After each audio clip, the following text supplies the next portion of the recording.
S'il y a bien un plat qui met tout le monde d'accord, ce sont les raviolis chinois tellement ils sont bons. C'est parti pour des wontons et des wontons frites. Pour la pâte, on mélange de l'eau, du sel, de la farine. Je vous ai mis les quantités en description. On forme une boule. On laisse 30 minutes avec un papier film. Après les 30 minutes, on le pétrit encore une fois pour former une boule un peu plus lisse. On laisse reposer cette fois-ci pendant 1 heure sous papier film.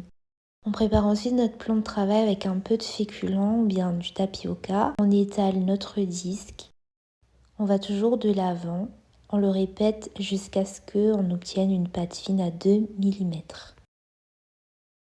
Pour la farce, on fait bouillir de l'eau avec de l'oignon, du gingembre et des épices chinoises. On met du soja clair, du soja foncé, un peu de glutamate et les 5 épices chinoises. Et on mélange tout ça. On y verse le bouillon des épices. Et on finit par y mettre des champignons noirs et on remélange. Ce premier pliage en triangle est pour les wontons en soupe. On rajoute quelques herbes fraîches pour les wontons frites. On fait le pliage en carré comme suit.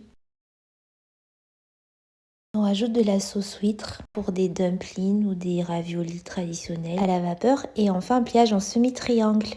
On fait cuire tout ça en soupe, on fait frire ou à la vapeur. Et voilà, plus qu'à déguster. Je vous avoue, moi, mes préférés, c'est les wontons frites. Mais bon, les wontons soupe aussi, c'est trop bon en hiver. N'hésitez pas à enregistrer cette recette. Bisous!